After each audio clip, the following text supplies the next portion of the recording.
बिस्मिल्लाहिर्रहमानिर्रहीम, अस्सलाम वालेकुम। Welcome back life with Sheikh kitchen. कैसे हैं आप सब लोग? खैरियत से हैं? हंसते रहो, वाजे रहो, ब्यूटीफुल रहो। लाइफ विद शेख किचन में आज बन रहे हैं गुड़ वाले चावल। बिल्कुल आसान और जल्दी जल्दी आसान तरीके से, और तकरीबन ये हमारे हाफ एन आवर में बन गए थे।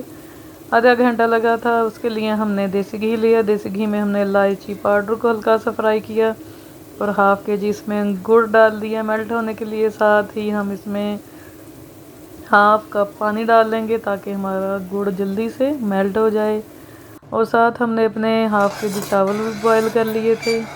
चावल फुल बॉयल नहीं करने हैं, हमने 80% ही बॉयल करने हैं, जितना जैसे कि हम बिरयानी के लिए करते हैं।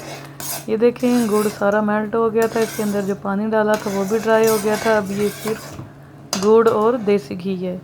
इसमें हम अपने बॉयल किए हुए चावल डाल देंगे। चावल डाल के अच्छी तरह मिक्स करेंगे। मिक्स करने के बाद इसको हम कवर कर देंगे ताकि इसका पानी भी खुश्क हो जाए, और जो हमने इसको फुल बॉयल नहीं किया था ये अच्छी तरह पक भी जाएंगे। ये हमारा तरीका है। आप इसको किसी और तरीके से भी बना सकते हैं जो आपको इजी लगे, मगर ये भी बहुत अच्छा है।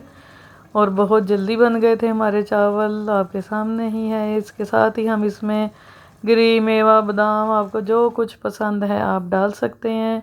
देखिए, हमने इनको कवर कर दिया। इसमें पानी खुश्क होना शुरू हो गया, और जो चावलों की हमने 1 या 2 कनी छोड़ी थी वो भी पक गए हैं। हमारे पास गुड़ भी खालिश था, घर में अवेलेबल था, और घी भी देसी था, जिसकी वजह से हमारे चावलों का जायका बहुत मज़े का बना था, बहुत टेस्टी बने थे।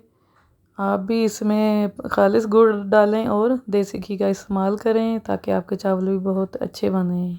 ओके जी, अल्लाह हाफिज़।